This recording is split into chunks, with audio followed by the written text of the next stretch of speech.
عليكم ورحمة الله وبركاته. كلنا وناكسن داودي الميل كستا أودنا جلس سعتان ومركلة برنامج كيني أرمها بالشدة وصدق إذا قبل نقادنا بقى تضبط كي بمر أنا دين كسو قد منه تيفيق قرنك حرمتي سما قالة لندن waxa barnaamijka marti inoogu ah ururka horumarinta gobolka Togdheer hadan ka bilaabo dhinacayga bidix waxa fadhiya Sheekh Xasan Macallin Qaas waxa ku xiga Jaamac Abakar dhinacayga kale ee midigna waxa fadhiya Saciid Guray iyo waliba Cali Bashiir Cismaan ahlan wa sahlan kulligiin ku soo dhawaada barnaamijka ayaan ilaahay ahlan sahlan furqaan aan ku soo dhawaada hadan barnaamijkeena guud galno waxa sileeyahay aad ku bilowdid Sheekh Xasan ururka horumarinta gobolka Togdheer goorma la aasaasay yaa salaha fikradan in ururka la aasaso bismillaah alxamdulillaah wasalaatu wasalaamu calaa rasuulillaah sallallahu alayhi wasallam amma ba'd ururkan horta wuxuu aasaasmay aasaaskiisu imika aanu isu imaatinkiisa ugu horeeyay waxaanu aasaasnay bilihii April mar ay noo yimaadeen laba xildhibaan oo magaalada London ay ka mid ahaan inkii loo jiray Cali Maraaxaan iyo Maxamed Yuusuf Waabeeyo ayaa markii uu horeysay halkan shirar badan noo qabtay oo noola yimi fikradan ah horta in airportkii la soo caawiyo caawimada airportka ay shirarkii noo qabteen waxaanu halka ka aasaasnay ururkan baanu ka aasaasnay oo ah urur samafal ah oo ah khayri ah oo ah in magaaladii Burco wixii airportka markii aanu imika hawshiisi galay ayaa waxa nooga soo baxday markii aanu xoog lacagtii ururinay ee aanu isu tagnay ee aanu shirar badan qabanay waxa aasaaskiisa lahaa dadka reer Burco oo rag iyo dumarba guud ahaan iskaashaday oo maalmaha aan meesha ku kulanay oo nidhi halka hawsha ay maanta aynu isugu nimay hadaba halka hawshi aynu sameeyno guddi arrimahan aynu xil saarno Burco oo maanta kan airportka ku koobnayna wixii ka dambeeyay ee loo baahday ee baahiyaha ee gobolku u baahdana aynu halka ka sii wadno marka waa urur saa ku bilaabmay oo ku aasaasmay buu ahaa okay muddadii uu ururku jiray maxaa idin qabsoomay aad oran kartaan waxa saa ururku hirgeliyay runtii waxa noo qabsoomo nooga soo baxay horta marka hore markii reer Burco ay soo yimaadeen leeyli madaarkii baa la dhisay waa weedano magaalada Burco wadanku bada burbur xoogaa ku soo dhacay markii hore si dabiici ah baa wax qof kastaba ama individual ama si gaar ah baa qof kastaba wixii uu wadankii ka qabanayay mar walba uu heege marka waxaan xasuustaa mesela magaalada Burco oo aan tagay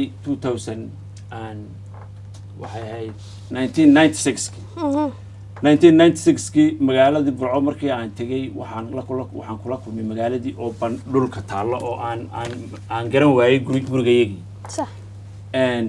waxa ka soo waxaan tagay haddana 2002 baan haddana tagay magaaladii haddana dhisantay marka waxay ahayd wax iska dabiici oo qof kastaaba marka uu gaarkiisana wax uga qabanayo masaajidada iyo dhaqaatiirta iyo iskuulada iyo wadooyinka may jirin dawlad dhaxo oo ama dawlad wax ka qabanaysay oo dadka reer Burco ayaa si gaar oo ama marka intii afgaratay ee isla fahamtay in masaajid dhisto in masaajidkii dhisay dadka markii deegaankii lagu soo noqday sidii qof waliba qaybtiisa uga jiray dhinaciisa kaga jiray inuu wixii uu qaban karayo oo khayri oo ummaddu ay iskaashanaysa ama ay isu kaashadaan marka intii isla fahamtay inay wax qabtaanba wax qabadka marka mesela waxa laga bilaabay anigu aan xasuustaa mesela markii dhakhtarka kale baa laga bilaabay wadigooga dhakhtarku halka soo bilaabmay sax dhakhtarku waxa ka soo bilaabmay aynu horta bal aynu sameeyno un dhismihii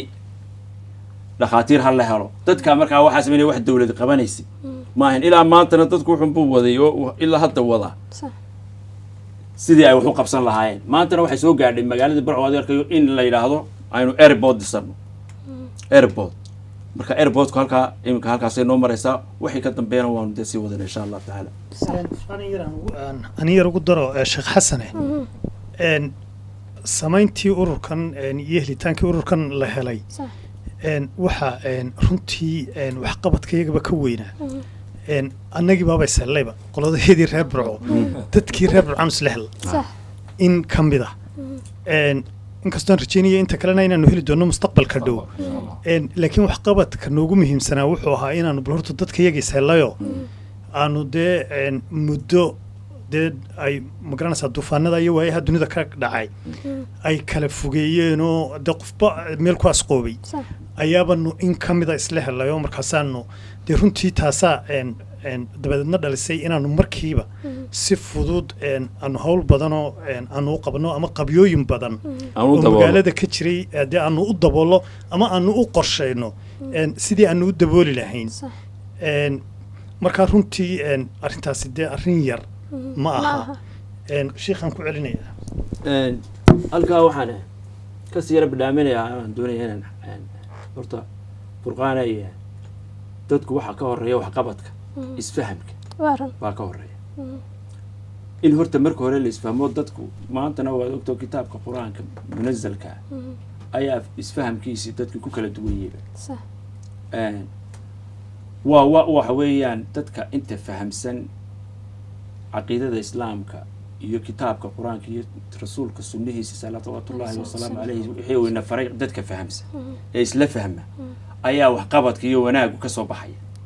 aayadda qur-aanka waxaanu ka bilaabaynaa masalan watacaawanuu cala albiri wataqwa wala tacaawanu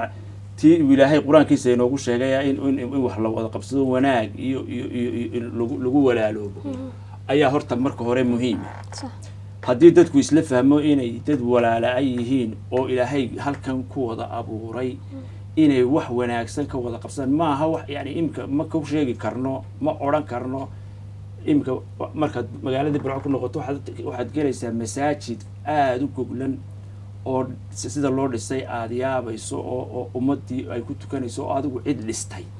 aanad ogeyn marka waxa weyn dadkii meeshaa wax ka qabtay wanaaggaa sameeyey inaad u mahad noqdo oo aad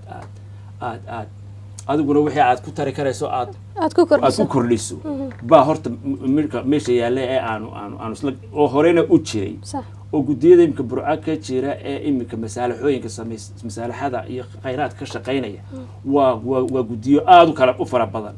oo qaar waxaa ka mida masalan biriijiyay dhiseen waxay dhiseen laamiyo waxay dhiseen masaajido halkan kuwa jooga ilaa jaamacadii iskuuladii dhakhaatiirta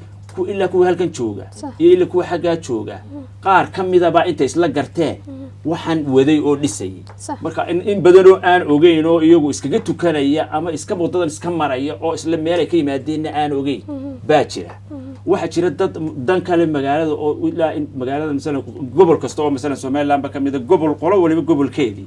iyada qaar dad noocaas oo khayriga iyo wanaagga ka shaqeynaya ay ka soo baxeen oo ilaahay khayr ha siiye aanu u duceynayo halkana walba wixii ay nooga baahdaan annagoo individual oo qof waliba gaarkiisa yahayna aanu ula soconayno ula soo xiriirayna lahayn waxaasaa naga dhiman in naga soo gargaara annagoo isku duuban oo masalan kudlad intaa isla fahamtayna in aanu anagoo wada jira aanu samaynayn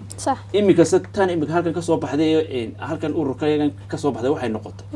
mid aanu ummadii reer burcoba haddii isu soo hilow baa halkan nooga bilaabmay iyo shirar badan oo imika ilaa 4 5 6 shir oo isdaba yaala ayaanu halkan ku qabanay oo aanu isku helnay sida jaamac sheegay ka dhawaajiyay waxaanu dabeetana halkan nooga soo baxay inaanu wanaaga inta doonaysa ee wax qabanaysa ee doonaysa in harumar gobolkoodii ku samayso waad aragto gobol kastaaba maanta haddii gobolada Somaliland qolo sida loo kala hor jaan qaaday ayaa loo imika xataa hargeysa iyo burco iyo berbera iyo boorame iyo ceeriga qolo waliba meesheeda hawshooda iyaga gacanta ku haystay oo watay marka laga yimaado awoodda dawliga inta aynu wada garanayno inaan dawlad la ixtiraafsan yahay oo aanay maaragtay dawlad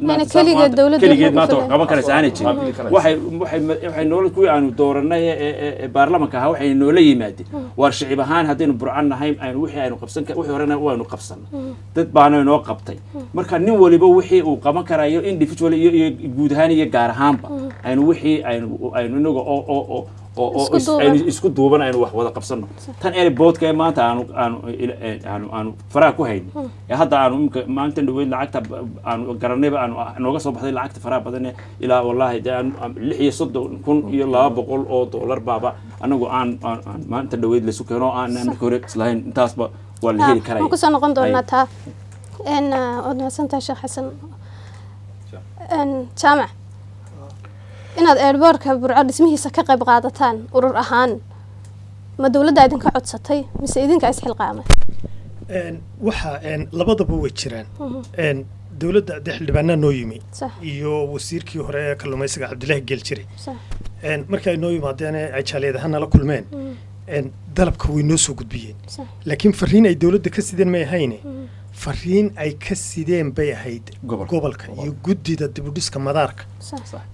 sidaad ogtihiin madaarkan burco dee madaar taariikhi weeye waxa weeye waa madaarkii ugu horreeyey malaha dee bariga afrika laga sameeyey xilli aada u fogo aynan inagu dee jirinoo dee abayasheenna aanay jirin hadday doonaan ayuu jiray xilligii magaaladu ay burburtay dagaaladii madaarkii wuxuu ka mid noqday qaybo ka midihii magaaladii bay ka mid noqdeen meelo dad baa degay degaan buu noqday 20 sannadood in ka badan ayaa dad deganaa dabeedna dee carruurtii ku dhalatay oo kuba qaan gaadhay oo isaga haysta ayaa markii airportkan berbere iyo kaargeysa iyo hawshooda la bilaabay ayaa dee halkaa burcona ay la yidhi waar dee airportkii burco sheekadu horta halkaasay ka soo bilaabantay markii ay soo bilaabantay dad magaalada u dhashay oo odayaal oo dee waxgarada ayaa isxilqaamay xildhibaanaduna qayb bay ka ahaayeen labadaa xildhibaanoo dee xildhibaanada laga soo doortay gobolka togdheer runtiina ah xildhibaano ka duwan xildhibaanada kale oo ka firfircoon ayaa isxilqaamay dabadeedna halkan ay noogu yimaadeen markay halkan noogu yimaadeen inay isxog wareystee ay dee aanu wada tashanay waxaanu garanay in dee qurba joogga qaybtii london aanu qaadano oo londonna had iyo jeer waxqabadka meelaha ku ammaanan bay ka mid tahay ee waddanka u dhagaan nugu leh sida xaqiiqada ah dabadeedna sidaasay hawsha ku bilaabantay guddi baa la sameeyey guddidaa iyo hawshii iyo wixii way nala joogeen sidii baa lagu bilaabay qaadhaankii iyo hawshii baa la bilaabay wax ciyaar ku yimi maaha runtii waxaan dad baa laga soo guray qof baa looga soo guray $100 konton soddon ayaa loo soo guray qof waliba wuxuu awoodo waxa qayb ka qaatay xisbiyada qaranka xarumahoodan UK baa qayb ka qaatay oo xisbi waliba wuxuu bixiyay 3 xisbi qaran ee Soomaaliland mid waliba kun buu bixiyay dad ganacsataa baa ka qayb qaatay dad baa lacag badan isku qoray gudihiisaas oo kale ahayd lacagta ku baxday qiyaasteedu waa ilaa $1 million dhow inta ugu badan dawladda bixisay kala badh ama in ka badan dawladda bixisay hay-aduhu waxbay bixiyeen tijaartu waddanka gudihiisa waxbay ka bixiyeen dadka shicibka ah ee waddankii waxbay bixiyeen marka runtii waa mashruuc laga wada qayb qaatay oo aan maanta cid la odhanayo dee ciddaasaa ka maqnayd aan jirin oo intii dee awalba wax qaban jirtay badankeedu ay ka qayb qaadatay waxaa kaloo aanu dee rajaynaynaa inaanu mashruucani noqon mashruucii noogu horreeyey ee aanu dee wax ka qabannay ee aanu wadno oo shiikha kolley dee mashaariicda kale ka noogu xiga sida brotocoolku yahay sheegi doonee kanna ma dhamma kan laftiisa halkan ku joojin mayno laakiin horta imika intanaanu sii dhignay mashaariic kaleanu gelaynaa waanu usoo noqonaynaa hawshiisuna way sii soconaysaa haddii dee ilaahay cid naga furato oo noo soo dirana dee waa alxamdulilah rabbilcaalamiin haddii kalena dee waxaanu ku rajo weynahay inaanu dee ka midho dhalino oo ilaa halka ugu dambeysa aanu gaadhin waad mahadsantahay bukar waan kugu soo noqon doonaa سعيد أهلا وسهلا كسر دو برنامج كأرمها بالشدة تيفي قرنك thank you والله سنتي والله شيدي السلام عليكم أربعة حنكون هنقيا تيفي قرنك سومالي لان وصدق قالي قاهي عاد نسيسين مانتا ورور كيغان جديد هرمانتا قبل كتقدر وسود وحي أنا سعيد ورور هرمانتا قبل كتقدر wuxuu ka qayb qaatay sidaan ognahayba dhismaha madaarka burco xagoo idin maraya madaarka burco waxay aad ugu tala gasheen iyo hawshiisii lacagtii qaaraankii aan u gureynay airportka burco waan gabagabeynay wajigiisii koowaad hadda week hore ayaa waxaan dirnay $36,200 markaas insha allahu bismillaahi kariim ka gudi ahaan mashruuca dambe noogu xigaya insha allah ayaan iyo haddii alla yado mustaqbalka wixii kala bahaya gobolka kolba sidii aan uga qayb qaadan lahayn ayaan insha allah bismillaah geli doonaa haddii alla yado ururka horumarinta gobolka Togdheer magaalada London kaliya ka howlgala ama dalka Ingiriiska kaliya mise wadamo kale oo Yurub ah waxaa jira uu ka howlgala imika ahaan UK London uu ka howl ayuu ka bilaabmay laakiin insha Allah bismillaah kana waxaan doonaynaa mustaqbalka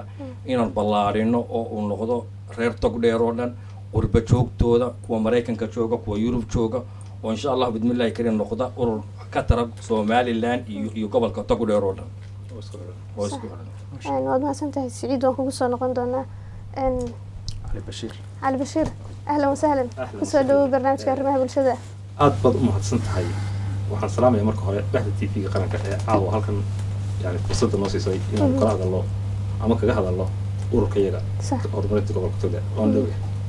أنا علي بشير ururkiinu hadda wuxuu taarget gareeyay sidii dhismaha airportka Burco uga qayb qaadan lahaa taasna waad intii wajigii hore waad dhamaysan walina waad ku guda jirtaan ma jiraan wax kale oo airportka ka baxsan oo soo wadaan walaal furqaanay way jiraan hawshu intaa ku ekaan mayso marba waxaanu eegaynaa goldololadu halkay ka jirto iyo halka baahidu ay ka jirto tusaale ahaan aniga kulli marka halkan aan fadhiyo dadka ay daawanaya reer Burco waxay igu xasuusanayaan oo ninkii ciyaartooyga ahaa ee gobolka Togdheer ama goolka qaban jiray ama basketballerka calaamad Burco taagan marka qaybta aan ka mid ka ahaa runtii sanadkii dhawto ciyaarihii gobolada ee lixaad ee lagu qabtay Hargeysa gobolkayga dhaliil fara badan ay ka muuqatay oo aan horena lagu aqoon waxaan doonaynaa taa lafteeda haddaan ururkayaga nahay inaan qayb ka qaadano sidii aan u sixi lahayn inaan kula qaban lahayn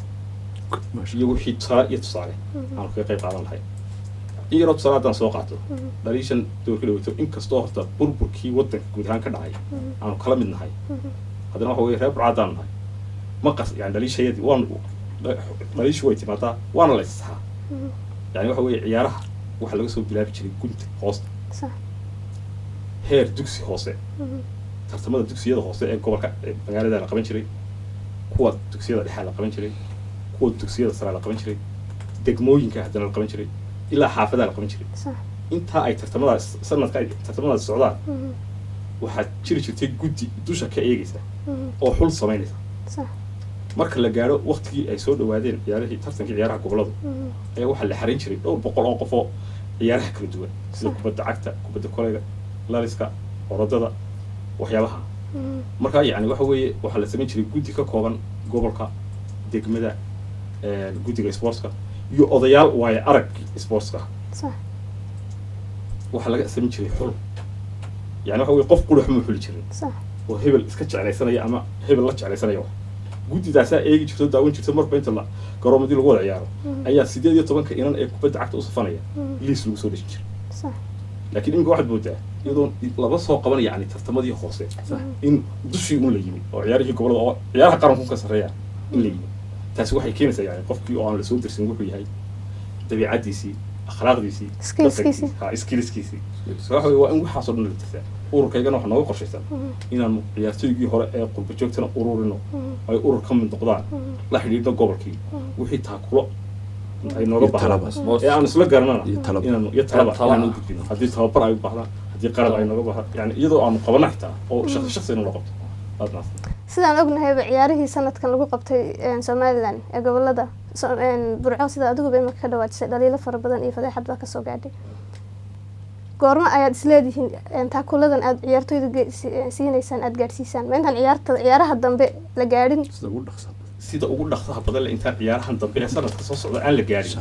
insha Allah qayb la xalin qaadan mana dhacayso saana u dhicin wixii hore dhacay hore oo kale inay dhacdo noogu dhicin oo kale ma dhacayso taas hana gobolahaan yani waxaan noqon doonaa haddaan reer Burco nahay calaamad wanaag laga daydana waan horta taariikhna waan u leenahay ciyaaro iyo yani dhaqan iyo nooc walba iyo madaxtinimada hormuudka Soomaaliland baan halkayga baan galay insha Allah ana waxaan jeclahay inaan jaamac ku soo noqdo jaamac ururka horumarinta gobolka Togdheer ma reer Togdheer kaliya ayaa ka qayb qaata mise dhammaan wuxuu u furan yahay dadka reer Somaliland ee ka qayb qaadan karo dhan faqaani ma ee reer Togdheer dawatiirkii oo waa bilowgii laakiin wax allaale wixii ka qayb qaadanaya ee wax nala qabanaya horta ururku waa urur khayri ah صح oo barnaamijkiisu uu yahay inuu dadkii wadankii magaaladii degaankii gobolkii horumarka uu ka qayb qaato laakiin wax kale uma jiro markaa horumarkaas wuxuu noqonayaa dee talo iyo taakule iyo tusaale ayuu noqonayaa ma garanaysaa wax dee hadalba lagu saxayaa waano ma garanaysaa wax dee dhaqaalaa wax lagaga tarayaa waxaasay ayuu shaqadiisu horta ugu badani ay tahay marka ciddii wax nagu taraysaba ya ama somaliland ha noqdaan ama ingiriis ha noqdaan ama ilaahay ummaddiisa kaleba ha noqdaan wixii wax nagu taraya waanu soo dhaweynaynaa weelkayaguna wuu u furan yahay wixii de wax nooga baahda ee aanu karaankayaga ana dee waanu geysanaynaa dunida meel laba xuduud kuma lihiin waanu wixii aanu geysan karna ama somaliland ha noqoto ama meeshii kale haddii dee mustaqbalka weynaanaba oo dee ilaahay idinkii uu noqdo mid ballaadhan oo dee sida hay-adaha dunida ka jira ilan wuu noqon karaa waxba noqon karaa wax walba mar baa la aasaasay wax walba mar baa la aasaasay cidun baa bilowda oo dabadeedna intuu doonu lakaan karaa marka haddii uu dee idamka alle uu weynaado diyaar baanu u nahay insha allah bidnillahi kariim wixii aan wax ka qaban karna ee dee sama ah aanu ka qayb qaadano sheekh xasan mar kale aan kugu soo noqday waa maxay ururkiinan mashruuciisa soo socda mustaqbalka dhow marka laga reebo airbortkan maxaad u soo wadaan bulshada reer togdheer furqaani waxaan u soo wadnaa horta waani marka hore kelmadda waan ku idho waxa weeyaan wax aasaaska horta ururkan baan doonayaa inaan dadka u shaacino oo anigu aan si fiican u fahamsiino waa ixsaan khayri wax khayri ayaan wadnaa arrin khayri ah waxaan doonaya horta marka hore isfahamkaa waani ku sheego isfahamkaa ka horeeya waxqabadka inama almu'minuuna ikhwa ayaan doonaynaa kelmad qaayadda qur-aanka dadka muuminiintu horta ku walaalooba iimaanka ku walaalooba ayaa horta wax wanaagu kasoo dhex baxaya aasaaskiisana inaanu diinta islaamka iyo caqiidada islaamka iyo sunnaha rasuulka inaanu salka u dhigno oo aanu halkaa ka duulno ayaa horta aada u muhiima waxa iminka mustaqbalka halka noogu xigtay iminka aanu iminka waliba iminka haddadan aanu ku dhex jirra ee noo barbartaale waxa weeye masaajidka la yidhahdo masaajidkii saalixyada oo iminka guddida airportka dhisaysa iyo guddi kale oo isku jira ay wadaanoo hawshaa ay gacanta ay kula jiraan waxa noogu xigaysa wuxuu noqonayaa oo aanu inta badan aanu iminka inta hadalbahaynta ugu badan ee iminka noogu jirta gaar ahaan iminka aanu individual aanu la yidhi masaajidkii saalixyada oo la dumiyo dhulka la dhigay oo la doonay in laga sameeyo 2 ama 3 dabaq intii uu noqon karo oo dhulkii loo iibiyey oo 500 kun ilaa imka 600 kun oo dollar loo hayo oo hawshiisa gacanta aan lagu hayo ayaa aad dhawaaqeedu imka noogu soo farabadan yahay oo aan hawsha aan gacanta kula jirnaa oo taas waa tii shakhsi wali inkastoo aanan urur ahaan aanan ka shirin oo aanan ka bilaabin wixii halkaan ka bilaabin laakiin waxa imka horta tan noogu horeysay aan isleeyahay iyadaana marka afdalaho wixii xagga diinta ku sareysan baa muhiim ah in marka hore la bilaabo halkaas masaajidkaas wuxuu noqon doonaa ka waxyaabaha dambe ee khayriga dambe iyo ubadka dambe iyo mustaqbalka dambe iyo dadka reer burco meeshay ku soo hiran lahaayeen laga fiir garan lahaayeen ay noqon lahayd halkii ay ka bilaabmisay nuurkii magaaladu baan doonay inaan horta imka bidaayigan imka aanu wadnaa kaasaan doonay inaan horta ugu horeysano furqaan assalaamu alaykum si wanaagsan weeyaan ugu dambeyntii jaamac maxaa dadweynaha ku daawanaya aad kelimadaada ugu dambeysay aad ku odhanaysa ay tahay inta aanan dadweynaha u gudbin horta halkan waxaan uga mahadnaqayaa TV-ga qaranka Somaliland waxaan kaloo u mahadnaqayaa cid allaale ciddii hawshaa ka qayb qaadatay ama waxa bixiyaan ama waxa soo ururiyaan ama siduu doonaba ha u taageeray wax allaale wixii taageere ka geystay ururkan iyo hawshiisa iyo hawshaa khayriga ayaan aad iyo aad ugu mahadnaqayaa waxaan si gaara ugu sii mahadnaqayaa hablihii lacagta inteeda badan soo ururiyey marka intaa laga tago waxaan doonayaa inaan kelmad idhaahdo reer burco reer burco aanu nahay intayadaniba burco dee wanaag badan bay leedahay sharaf badan bay leedahay wax badan bay leedahay laakiin dhaliilaad jira waddanka meel walba dad baa degan dadku waa kala reero waa wax howlahaas meel walba way ka jiraan laakiin iyaga imika sidii dee ciyaartooyga la sheegay far baa ku yaro godan xagga noloshana far baa ku godan dunida reer burco waxaan u sheegaynaa horta meel qabyaalad lagu dhisay ma jirto waxna kuma dhismaan qabyaaladdu wuxuun bay dumisaa magaaladan aynu joognay London dee 12 milyan baa ku nool cid la qola iyo cid la danina kuma jirto haddana masaalix guud bay dadkooda leeyihiin oo ay ku wada nool yihiin haddana kuwaasi jirin hadda cidmay wada noolaateen magaalo wax la yiraahdo oo dee in gaari sheegato ama in gaari joogtaana magaalo noqon mayso berigii aanu anagu joognayna waxaa samay jirin waa wax naga dambeeyey waana wax xun oo dee wax magaaladii usoo kordhay maaha waa dhaliil soo kordhay waxaanu u sheegaynaa oo dee fariintaa waanu gudbinaynaa si cad baanu u gudbinaynaa waad og tahay oo anagu halkan aanu joognaa imika in badanna dee waabaanu joognay xaggii inaanu ku noqon doonnana ilaahay baaba og laakiin dadka meesha jooga ee ubadkuu joogo ayaa dee dan badan ay kaga xidhan tahay inay dee wada noolaadaan oo dee ay walaaloobaan oo dee wax wada qabsadaan oo walaaltinimadaasa dee lagu noolaanaya horumarka lagu gaarhaya ilaahay barakaynaya risuqu ku badanaya laakiin qoqobnaanta iyo qoloqolada iyo waxa dee looma dhammada wax allaale wax lagu gaadhayaa ma jiraan duni dhan bay baabiisayoo dee aan ma garanaysa markaa runtii intaa waan odhanaya ta dadka iyo taageerada hawsha wax allaale wixii xildhibaana ee dee wax tahli karaya ama reer burco ha noqdaan ama deegaan kale ha noqdaane burcona way u baahan tahay magaalooyinka kale iyo deegaanada kalena way u baahan yihiin waxaanu leenahay waxaa yaryar aynu isku dardaraynaa wax weyn bay tarayaan wax weyn ayay tarayaan wixii aan annaga waxna siinayno meelihii kale ee aad wax siin karaysaan laakiin khayriga horta khayriga ha laga qayb qaato oo looma dhammadan ha laga daayo ya dee intaasaan odhanaya qoladan sheekh xasan macalin waa maxay kelmadaada ugu dambeysay aad ugu baaqaysay dadweynaha ku daawanaya waxaan ugu baaqayaa furqaanay horta marka hore waan ducaynaya gobolkii togdheerna waa ducaynaya ilaahay qalbigooda iyo isu soo jeediyo oo wanaag iyo walaalnimada iyo sidii ay ahaan jirtay burco in ilaahay maantana sideedii noogu soo celiyo ay qalb dad isku niyadsan oo isku qalbisan oo wada qabsadeen inuu ilaahay ka dhigo horta waa ayaan leeyahay aamiin rasuulku calayhi salaatu wasalaam waxaa ku jirtay yuusini biljaar xataa danantu annahu sayuwarithanii marka weyaan haddii wuxuu yidhi rasuulku waxaan kula talinayaa oon kugu dardaarmaya jaarkaan kugula dardaarmaya markaasaan isribay tiri uu yidhi yani inay isdhexlaanba dhexalka inay ka qayb galaan burco waa jaar qul albaaba ku xigaa walaalayahay waxaa laga doonayaa inaad xataa ogaato jaarkaagu wuxuu qabaabaa faral ahoo qofkii kala saaran qof buu la sijaariyo marka saas marka burco oo dhan waxay noqonaysaa jaarkii nabigu lagu ballamiyay yiri waliba waxay qabaan iyo maalin walba waxay ka qabaan hal ogaal midka kale aan doonayna ku daro waxa weeye London dadkeena jooga ee reer burco haddii maanta aynu 10,000 ama 10,000 oo qof kama yeerin hadii ka badan 10,000 reer burco kama yeerin reer burco hadduu qofkiiba 2 gini bixiyo a month